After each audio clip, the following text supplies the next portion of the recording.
The void had always belonged to us. At least that is what the Dominion believed. For millennia, our fleets carved through the black, weaving empires out of conquered worlds, branding obedience into every civilization we touched. I, a mere chronicler, had been taught to write the tale of inevitability, the endless march of Dominion supremacy. Yet even as I carved those words into the archives, something lingered at the edges of the stars, something we had ignored. At first, it came as whispers. Crude bursts of radiation leaping across the void, erratic and without structure. My peers called it interference, random noise from an immature system spiraling around a pale sun. We had dismissed countless anomalies before, so why not this one? But then, the fragments began to shape themselves. I still remember the first one clearly. Laughter. An alien sound, sharp yet bright, piercing the static. Then came others. War cries, oaths spoken with fire, desperate prayers hurled into silence. Their signals were a storm of contradictions, joy colliding with grief, love intertwined with rage. It was not ordered like our broadcasts. It was chaotic, alive.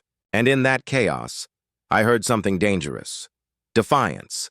We traced the transmissions back to a single, unremarkable world. A blue-green sphere hanging quietly in the spiral arm of the galaxy. Its defenses were non-existent. Its technology was primitive. Its people, if they could be called such, were fragile creatures of flesh and water. My commanders laughed at the thought of such beings mattering, but I could not shake the resonance of their voices. They were not pleading to be heard. They were declaring their existence. The more we listened, the clearer it became. These humans were unlike anything we had encountered. They spoke of wars they had fought not just against others, but against themselves. They celebrated victories and mourned defeats in equal measure. They had destroyed their own kind by the millions, yet still rebuilt from the ashes. My people could not understand this. To us, loss meant weakness. To them, loss was fuel. I was tasked with compiling their transmissions into a record for the High Council. I thought it would be routine. Yet the deeper I listened, the more unsettled I became. In one signal, a commander screamed to his troops, "Hold the line!" In another, a child's trembling voice whispered, "Please come home." And then came the most haunting of all, a phrase that would echo in my mind forever. "We do not surrender." What kind of primitive dared speak such words, knowing the Dominion could shatter their world with a single fleet? I presented my findings to the Council. They dismissed them with contempt. Noise, they called it. Echoes of a dying species. But I could not silence the unease crawling through my veins. For every laugh, every cry, every defiant scream, I felt the weight of something vast, something that should not be ignored. Weeks passed, and the transmissions grew bolder. Not random echoes this time, but deliberate. Patterns emerged. Signals crafted to reach us. Humanity was no longer whispering into the void. It was calling out, daring the darkness to answer. I remember the final broadcast before our fleets moved. Its signal was raw, its voice filled with venomous certainty. To those who listen beyond the stars, do not come here. This is not a warning, it is a promise. You have sealed your fate. The chamber fell into silence when I played it. My commanders erupted with laughter. Empty words from a dying world, they sneered. They have no weapons. No fleets, no power. But I did not laugh, for in their voices I had heard something we had never faced before. Not fear of annihilation, but defiance in the face of it. These creatures were fragile, yes, their bones brittle, their lives fleeting, but somehow they had turned fragility into strength. They had woven suffering into resilience, loss into determination. As the fleets mobilized, my task was clear: to observe, to record, to preserve the inevitable triumph of the Dominion over this insignificant world. Yet as I gazed at that pale blue sphere on the star maps, I felt a tremor deep within me. For the first time in all my service, I was afraid. Afraid not of what the humans were, but of what they might become. And as the engines of war ignited, carrying us toward Earth, I knew this was no routine conquest. It was the beginning of something the Dominion was not prepared to face. The silence before contact had ended. The storm was about to begin. We arrived as shadows. Our fleets descended into their star system, cloaked in silence, a tide of steel eclipsing the starlight. The Dominion had never required subtlety, for what prey need be stalked when victory was certain? Yet still our commanders ordered silence, as if savoring the anticipation of crushing this world before it even knew we were there. Their planet hung below us, a sphere of oceans and continents, storms spiraling like living creatures across its skin. From orbit, Earth seemed fragile, delicate, as though one touch might shatter it. Many of my kind laughed at its beauty, dismissing it as decoration, a trinket soon to be plundered. I could not. Something in that fragile glow unsettled me, like a flame that burned brighter precisely because it could be extinguished. We watched them through our instruments. They had not yet seen us, or so we believed. But as hours turned into days, I began to sense their awareness. Their satellites shifted patterns, their primitive telescopes angled skyward. Even without technology to match ours, they looked, they searched, they studied. Their awareness pressed against us like a whisper on the edge of hearing. And then it happened. On the planet's surface, in their cities of stone and steel, they gathered. Humans stood in masses, gazing skyward, not with fear but with expectation. Their broadcasts spread across the world, announcing our presence with chilling certainty. "We are not alone," they declared, voices carrying calm resolve instead of terror. They did not cower. They waited. I saw their leaders then, beings of flesh, short-lived and fragile by every measure. Yet when they addressed us through open transmissions, their words did not falter. "We know you watch. We know you listen. We are ready. Not submission, not plea. But warning," my superiors sneered. "Bold words for primitives who huddle in their mud hives," one commander spat, his mandibles clattering in derision. They cannot resist us. But I watched the humans' eyes, their gestures, the set of their jaws. In them I saw scars, not of weakness but of survival. Their species had endured famine, plague, and wars that scarred continents. They had stood at the edge of their own extinction and chosen to rise again. Where others would have fractured, they had endured. Where others surrendered, they had fought. I began to record, as was my duty. Yet each word I wrote felt heavier than the last. For the first time in my service, I found myself questioning not whether the Dominion would win, but at what cost. We descended lower, testing their reactions. Fleets vast enough to blot out the skies hovered above their oceans and lands. Cities froze beneath our shadows. Our ships could unmake them in seconds. And yet, the humans did not break. Instead, they prepared. I saw them fortify their cities with weapons we dismissed as crude. I saw them rally under banners of nations once divided by endless conflict. Their kind had fought wars against themselves, yet now those divisions blurred. The threat of us bound them tighter than any empire could have forced. When our envoys finally spoke, projecting Dominion power across their world, they demanded surrender. They promised mercy in exchange for obedience. They declared resistance futile. The humans replied with silence. And then, with words that chilled me, "If you come, know this, we will not kneel." I transcribed the exchange, my claws trembling. My commanders erupted in laughter once more, intoxicated by arrogance. But deep inside, I felt the first crack in inevitability. These creatures were brittle, yes, but brittle things often break into shards sharp enough to cut. Our soldiers scoffed, describing humans as fragile animals, barely above beasts. Yet I had seen their resilience in every gesture. Their leaders stood calm even under the shadow of annihilation. Their people looked to the sky with defiance instead of despair. I realized then that the Dominion had miscalculated, for we measured strength only in weapons and fleets. They measured strength in endurance. The first true encounter came not in battle, but in a meeting arranged between our envoys and theirs. I was chosen as witness. We descended to the surface cloaked in armor that could withstand fire and vacuum. They greeted us with nothing but their fragile forms clothed in fabric, standing tall against the storm. Their leader extended a hand, palm open. A gesture of peace or defiance? I did not know. But when our commander ignored it, speaking only of their surrender, the human leader did not flinch. Instead, he met our gaze with unshaken calm and said, "We survived ourselves. Do you truly think we cannot survive you? The chamber fell silent. Even our envoy paused, unsure how to respond. For the first time, I saw hesitation in Dominion eyes. We left the surface with no treaty, no victory, no submission. Only a promise lingering in the air, a promise that these humans would not fall as easily as others had. As we returned to orbit, my chronicle grew heavy. I wrote of their fragility, their recklessness, their lack of power. But I also wrote of their eyes, of the fire that burned within them, of the calm certainty with which they had faced us. And as I finished, a thought I dared not speak clawed at my mind. The Dominion expected conquest. I expected resistance. And though I did not yet admit it, I began to doubt who would endure when the storm truly came. The Dominion believes humans are weak and brittle, but the narrator senses their hidden resilience. As fleets prepare for the first acts of war, the chronicler fears the easy conquest will become something far darker and far more dangerous. That was the promise our commanders made as the fleets darkened Earth's skies.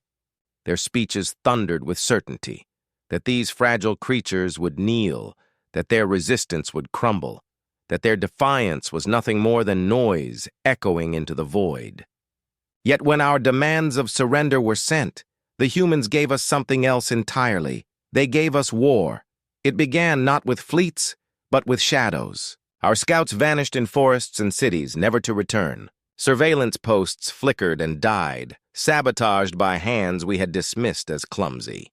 Small things at first, an ambushed patrol here, a destroyed sensor there. My peers laughed, calling it the final convulsions of a doomed species. But as I chronicled these events, I noticed something our commanders refused to see. Patterns. Each act of resistance was deliberate, calculated. They struck not where we were strong, but where we were blind. They drew us into terrain we could not tame.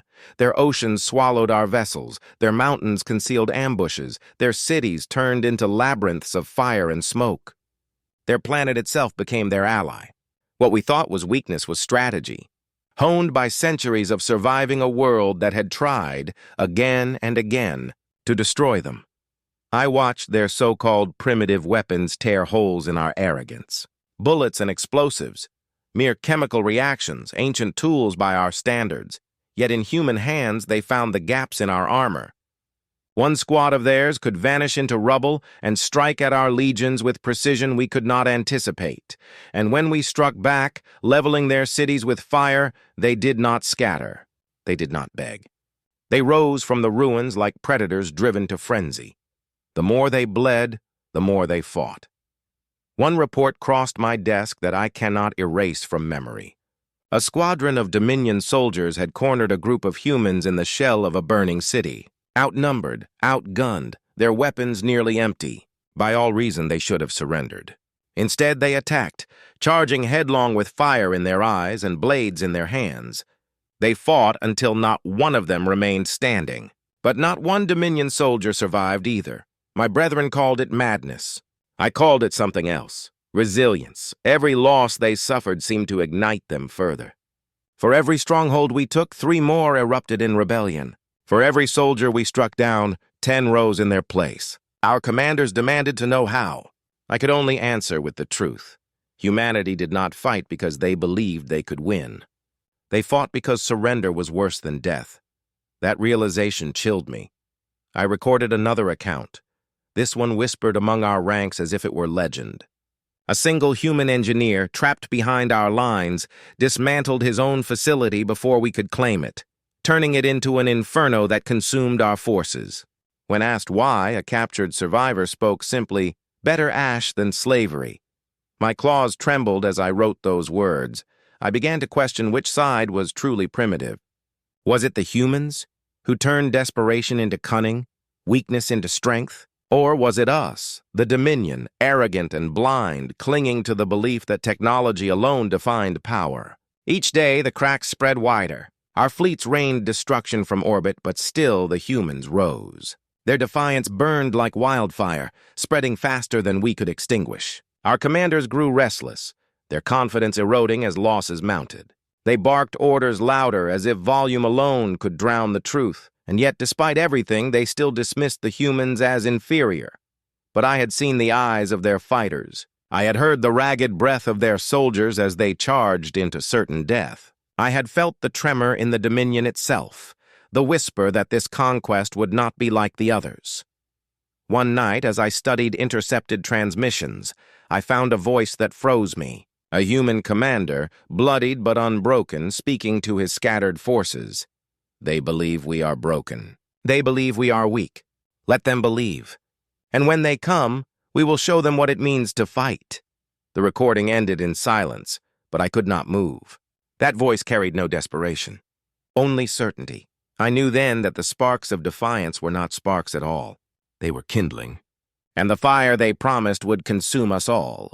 The Dominion had awakened something it could not contain. The humans' scattered resistance transforms into organized defiance. The narrator realizes the Dominion's easy conquest has ignited a war of survival, and the true storm is only beginning. The Dominion had never faced an enemy like this. We had crushed empires, older than their species, burned worlds more advanced than their fragile Earth. Our conquests were swift, inevitable, unquestioned. But humanity refused to play their part. When pressed, they did not break. They adapted. At first, our commanders called it desperation, the flailing of a wounded beast. Yet the longer the war dragged on, the clearer it became. This was not desperation. It was evolution. Every tactic we used, they learned. Every weapon we deployed, they studied. Every weakness they suffered, they turned into strength.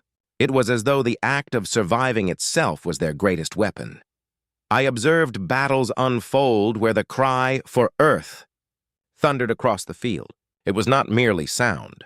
It was a force. I saw it carry broken regiments back to their feet, drive civilians to fight with nothing but knives and stones, compel leaders once divided to march side by side. Nations that had hated each other for centuries now fought as one. Their banners, once meaningless scraps of history, became sacred cloths under which millions rallied. The Dominion did not understand unity born of defiance. We understood submission, control, and fear. But humans wielded hope like a blade. Reports filled my archives, each more troubling than the last.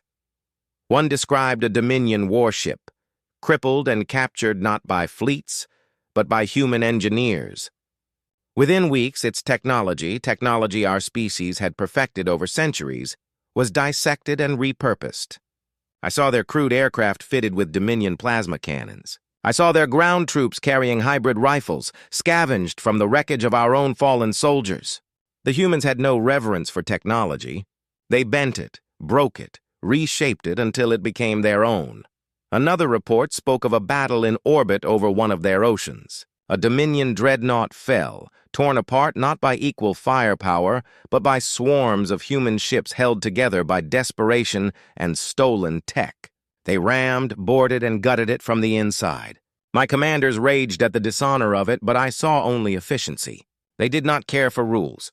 They cared only for survival. The predator had become prey, and yet my brethren did not see it. They still clung to arrogance, claiming each human victory was luck, chance, an anomaly soon to be crushed. I knew better. I had watched them too closely. Luck does not explain adaptation. Chance does not explain unity. One intercepted broadcast haunts me still. A human leader, speaking not to his soldiers but to his people, his entire world. His voice was raw, fierce, filled with fire. They think us weak. They think us broken. Let them come. Let them see. We are not fighting for survival. We are fighting for Earth, for our children, for the right to choose our destiny. We will not kneel. We will never kneel. The cry that followed was not a single voice, but millions roaring in unison. For Earth! For Earth! For Earth! Even now the sound rings in my mind. I began to notice changes within our own ranks. Soldiers who once mocked humanity now spoke of them with unease. Commanders who once dismissed their resistance began to argue over strategy, unsure of how to break them. Even whispers of fear of humans, spread through the lower decks of our ships. For the first time, I recorded the Dominion not as an unshakable empire, but as an animal backed into a corner. Then came the counterstrike. It began in the shadows, as all their moves did. Human fleets, ragged, improvised, yet deadly, emerged from places we thought secure. They struck supply lines, cut off reinforcements, turned our strength into isolation. They did not confront us directly at first. They bled us slowly, piece by piece, until even our mighty fleets grew thin, and then they struck openly. 1,000 human ships, 100 different designs patched together from wreckage and ingenuity, surged against a Dominion armada. By all reason, it should have been slaughter. But they moved with precision, coordinated with unity we did not think them capable of. They fought not as individuals, not even as soldiers, but as one. I remember the reports vividly. Human pilots diving into impossible angles, knowing they would not return just to cripple a Dominion cruiser, soldiers boarding ships they had no hope of leaving alive, tearing them apart from within, entire regiments fighting until not a single one remained, buying precious minutes for others to strike. It was madness. It was brilliance. And it worked. The Dominion armada fractured, routed by those we had called primitives. Humanity had shown the galaxy a truth we had refused to see. They were not prey. They were predators who had learned from us, adapted to us, and now hunted us in turn. When I returned to the archives, my claws trembled as I wrote. My words felt less like a chronicle of conquest and more like an epitaph for the Dominion itself.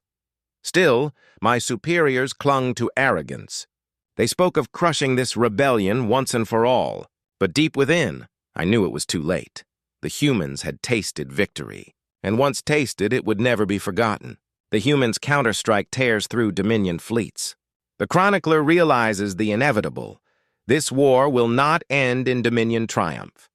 It will end with humanity reshaping the galaxy. The tide had shifted. The Dominion, an empire that had crushed civilizations, silenced rebellions and burned entire systems into ash, stumbled before a single world. The thought alone was heresy. Yet I, the chronicler, recorded it with my own claws, every stroke of the stylus heavier than the last. It began subtly. A battle lost here, a fleet delayed there. But like cracks spreading through a great structure, the fractures widened until collapse was inevitable. Humanity had learned too much, adapted too quickly. They no longer fought like primitives. They fought like predators, precise and merciless. Our armadas, once symbols of invincibility, fell apart beneath their strikes. I watched reports of human fleets, patched together from wreckage and hybrid technology, tearing through Dominion lines with terrifying efficiency. Their ships lacked elegance. They lacked symmetry, but they did not lack purpose. Every vessel was a weapon honed by desperation and wielded with fury. The Dominion's pride had blinded us. We had thought them fragile, easily broken. Instead, their fragility made them unbreakable. For every human life lost, a dozen more rose to take their place. For every city burned, an army emerged from the ruins. Their unity was not fragile. It was indestructible. Worlds we once ruled began to slip from our grasp. The rebellion spread like contagion, carried on whispers of human defiance. If Earth can resist, they said, so can we. Colonies once silent under Dominion rule now erupted in flame. Civilizations we had crushed centuries ago lifted their heads and found courage in humanity's defiance. The galaxy itself began to turn against us. I recorded one such moment on the edge of the Vega system. A Dominion fleet of 100 warships advanced to retake a rebellious colony. Waiting for them were barely 30 human vessels. By every measure, it should have been slaughter. Yet when the battle ended, more than half the Dominion fleet burned, while the humans still stood, battered but unbroken. The rebellion did not retreat. It spread. Our commanders raged, unable to comprehend how flesh and bone could defy steel and fire. They shouted of superior numbers, superior weapons, superior discipline, but none of it mattered. Humanity's power was not in their machines. It was in their spirit. They feared death less than they feared submission. I saw it in their fighters who dove headlong into our fleets with no hope of return. I saw it in their leaders who spoke to their people not of survival, but of freedom. I saw it in their children, raised in bunkers beneath burning skies, who still whispered songs of hope. The Dominion's arrogance had become its downfall. We had mistaken cruelty for strength, obedience for stability. Humanity exposed us. They showed the galaxy that strength was not born from fear, but from unity. And unity, once kindled, could not be extinguished. The more I wrote, the more I felt the weight of inevitability pressing down upon me. The Dominion had reached its zenith, and now it was falling. And yet, even as the truth screamed in my records, my superiors refused to see. They doubled their efforts, pouring more fleets into the war, throwing more lives into the inferno. "Crush them," they demanded. "Remind the galaxy who rules." But the galaxy no longer listened. One by one, the stars we had conquered slipped from our grasp. Planets we had enslaved for generations rose up, emboldened by humanity's defiance. Our empire, stretched thin across the void, began to crumble. Our fleets, once endless, now seemed scattered and fragile. And in the quiet of the archives, I asked myself the question that haunted all of us. How could a species of flesh and bone defy us? The answer, I realized, was simple. It was not their technology, though they wielded ours with terrifying skill. It was not their weapons, though they turned even the crudest tools into blades sharp enough to cut. It was their spirit. They refused to kneel. Where other species saw futility, they saw challenge. Where others surrendered, they fought harder. Where others accepted chains, they shattered them. Humanity was not fighting for survival. They were fighting for something greater, something the Dominion had never understood. They were fighting for freedom. I closed my eyes as I etched those words, knowing what they meant. The Dominion was not losing a war. It was unraveling. And it was humanity, fragile, reckless humanity, that had pulled the first thread. Already, whispers spread among my own kind. Fear, once unthinkable, now lingered in every corridor. Soldiers who once mocked humans now spoke of them with dread. Officers who once boasted of victory now questioned if victory was even possible. I could feel it in my own chest, a cold weight pressing harder each day. The Dominion's fall was no longer a question. It was a matter of when, and still my superiors raged, blind to the truth. Their arrogance would not allow them to see the storm we had unleashed. But I saw it. I felt it. And as I carved the words into the chronicle, I knew history would not remember the Dominion's triumph. It would remember its fall. It would remember humanity. The Dominion collapses, unable to contain the fire of human defiance. The chronicler realizes humanity's true power is not in their weapons, but in their unbreakable spirit. Yet as the Dominion prepares for one last desperate strike, the final war for Earth looms on the horizon. We gathered everything, every fleet, every reserve, every weapon forged in the furnaces of conquered worlds, all converged for one purpose, to strike down Earth. It was no longer a war of strategy. It was desperation. The Dominion had stretched itself to the brink, bleeding across 1,000 rebellions, yet my commanders spoke with fanatic certainty. One blow, they declared. One final strike to break their spirit. And so the skies filled with war. Our armadas blotted out the stars above Earth, a storm of steel and fire poised to erase their blue world from existence. Cities trembled beneath the shadows of our warships. The ground itself quaked as orbital fire rained upon their defenses. The Dominion screamed for victory, but the humans only whispered one word: freedom.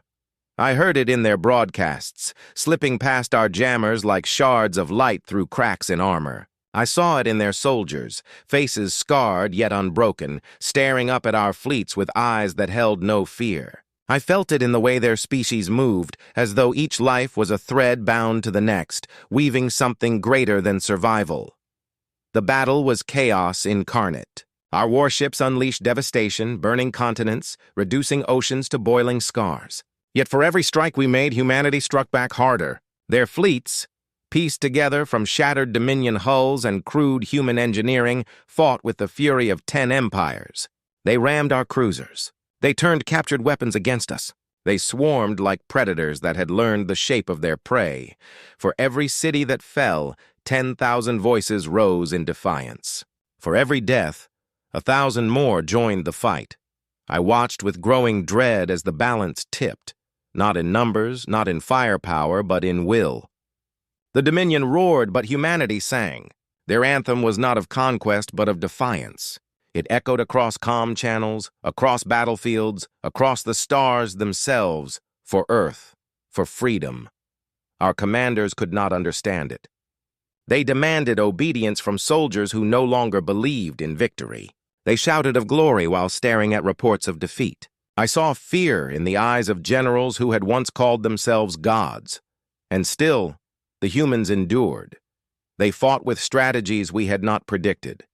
Improvisations born in the chaos of desperation. They turned our strength against us. They baited our fleets into traps woven from their own ruins. They made every battlefield a graveyard for Dominion pride. Even when our weapons tore through their cities, humanity did not break. They rose from the rubble bloodied but alive, fighting harder with every loss. I realized then the truth my superiors could not see. It was not our weapons that doomed us. It was our arrogance. We had mistaken their silence for weakness, their fragility for futility. Yet silence had been resilience. Fragility had been adaptability. Where the Dominion demanded obedience, humanity chose unity. Where we sought fear, they found courage. As the battle raged, I felt the weight of inevitability crush my chest. The Dominion was not writing the end of humanity. Humanity was writing the end of the Dominion. But still, our fleets pressed on, hurling fire into the skies of Earth. The planet itself seemed to scream under the assault. Oceans boiled, mountains shattered, cities burned. And yet, even as we rained ruin upon them, the humans rose higher, fiercer, stronger. Their last transmission burned through every channel, unjammable, unstoppable. A voice, defiant and unyielding, seared itself into the minds of every soldier in the void. You have sealed your fate. The words silenced entire fleets. I heard them echo in the hollow chambers of my heart, heavier than any bombardment. For the first time, I wondered not how humanity could endure, but how we could. As the battle tore across the void, I saw what my kind had refused to believe. The Dominion was dying, not by human weapons alone, but by the rot of its own arrogance. We had crushed too many, ruled for too long, and believed ourselves eternal. Humanity had shown the galaxy otherwise. And as I etched the record of the last stand into the chronicle, I knew the truth with a clarity that burned like a star. This was not the humans' last stand. It was ours. The Dominion's last desperate strike against Earth collapses into chaos. Humanity's defiance proves unbreakable, and their final transmission, "You have sealed your fate," echoes across the stars. The chronicler realizes this is not the humans' last stand, but the Dominion's. The stage is set for the final resolution. Defeat was undeniable.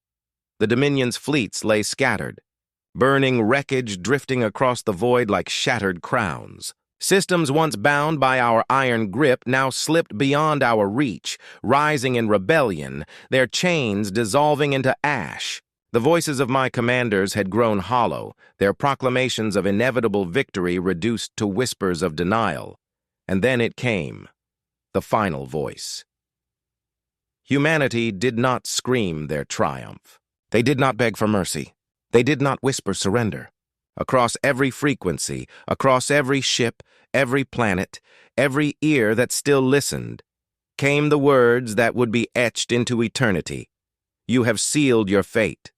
The transmission was not long. It did not need to be. It was not a plea nor a warning. It was a prophecy. The tone was steady, unwavering. There was no gloating in their words, no cruelty, no need to mimic the arrogance of our empire. Instead, there was certainty, the calm weight of truth. Humanity knew what they had become, and in that knowledge they declared an end not just to our fleets, but to the Dominion itself. The words spread like fire through dry forests. Worlds that had bent beneath our rule for centuries rose up, emboldened by the defiance of a single world of flesh and stone. Chains fell, banners burned, armies mutinied. The Dominion, once eternal, was unraveling at the seams. I sat in silence as the transmission played, replayed, and replayed again, looping endlessly through the archives. The weight of those words pressed deeper than any weapon strike, carving into the bones of our empire. You have sealed your fate. What weapon could destroy a fleet with such precision? None. Yet I watched entire formations crumble, not from fire, but from despair. Commanders abandoned their posts. Soldiers laid down arms. Colonies cast off our banners and raised their own.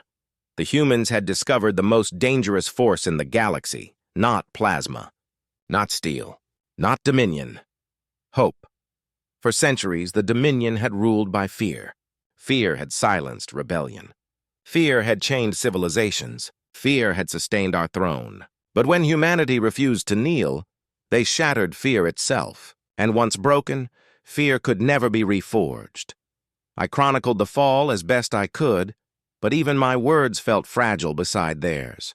For what was my testimony compared to the legend that now spread across the stars? The name human no longer described a species. It became a banner, a cry, a weapon. Worlds enslaved for generations now shouted it in defiance. Humanity, freedom, defiance. Every uprising carried the echo of Earth's final words. Every rebellion struck not with silence, but with a battle cry borrowed from a fragile world that refused to die. You have sealed your fate. Even my brethren, once unshaken in loyalty, could no longer ignore the truth. Whispers filled our halls, spreading faster than fire through oil. Perhaps the humans are right. Perhaps the Dominion was never eternal. Fear turned inward, and with it the Empire hollowed itself from within. I, the chronicler, should have despised them. It was my duty to record their destruction, not their ascension. Yet as I etched their story into the archives, I felt something unexpected within myself. Not hatred, not fear, but awe. I had witnessed the dawn of something greater than conquest. Humanity's legend would outlive their wars. It would outlive their fragile bodies, their brief lives, their fleeting empires. They had carved themselves into the heart of the galaxy, not as conquerors, but as defiers. A species too reckless to submit, too stubborn to fade, too united to be extinguished.